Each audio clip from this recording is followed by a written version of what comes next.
ക്ഷേത്രത്തിലെ വിവിധ നിലവറകളിൽ നിന്ന് സ്വർണ്ണക്കുടത്തിനു പുറമെ പല ആവശ്യങ്ങൾക്കായി ഉരുക്കാൻ എടുത്തത് 887 കിലോ സ്വർണ്ണക്കട്ടികളാണ്. ആഭരണം ഉണ്ടാക്കി കഴിഞ്ഞപ്പോൾ അവയുടെ തൂക്കം 624 കിലോഗ്രാം മാത്രം. പണിക്കുറവായി എഴുതി വച്ചത് 263 കിലോഗ്രാം എന്ന് പറഞ്ഞാൽ ഉരുക്കിയപ്പോൾ 30% സ്വർണവും ആവിയായി പോയെന്നർത്ഥം.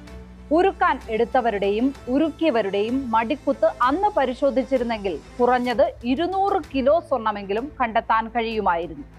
അതിന്റെ ഇന്നത്തെ മൂല്യം മാത്രം 200 കോടി രൂപയ്ക്ക് മുകളിൽ വരും. ക്ഷേത്രത്തിന്റെ കല്ലറകളിൽ ഉണ്ടായിരുന്ന മുഴുവൻ സ്വർണവും റെക്കോർഡ് ചെയ്യാൻ 2007 ഭരണസമിതി തീരുമാനിച്ചു. ഇതനുസരിച്ച് മുഴുവൻ പാത്രങ്ങളുടെയും ആഭരണങ്ങളുടെയും ചിത്രങ്ങൾ എടുത്തു. കൂടുതൽ നഷ്ടപ്പെട്ടാൽ തിരിച്ചറിയുക എന്ന ഉദ്ദേശത്തിലായിരുന്നു ചിത്രമെടുത്തത്. ക്ഷേത്രത്തിൽ നിന്ന് ആദ്യം കാണാതായത് ആ ചിത്രങ്ങളുള്ള ആൽബവും അതിന്റെ നെഗറ്റീവുമാണ്.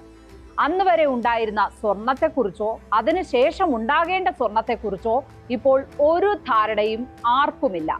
ഒന്ന് പോയി ചോദിക്കാം എന്ന് വെച്ചാൽ അന്ന് ആരാണ് ഫോട്ടോ എടുത്തതെന്ന രേഖകൾ പോലും ഇപ്പോൾ ക്ഷേത്രത്തിലില്ല.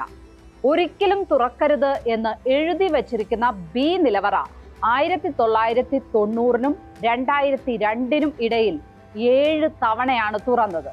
ഒന്നിനും ഒരു രേഖയും ഇല്ലാത്തതിനാൽ അതിൽ നിന്ന് എന്തെങ്കിലും കാണാതായോ എന്ന് ആർക്കും ഒരു പിടിയുമില്ല.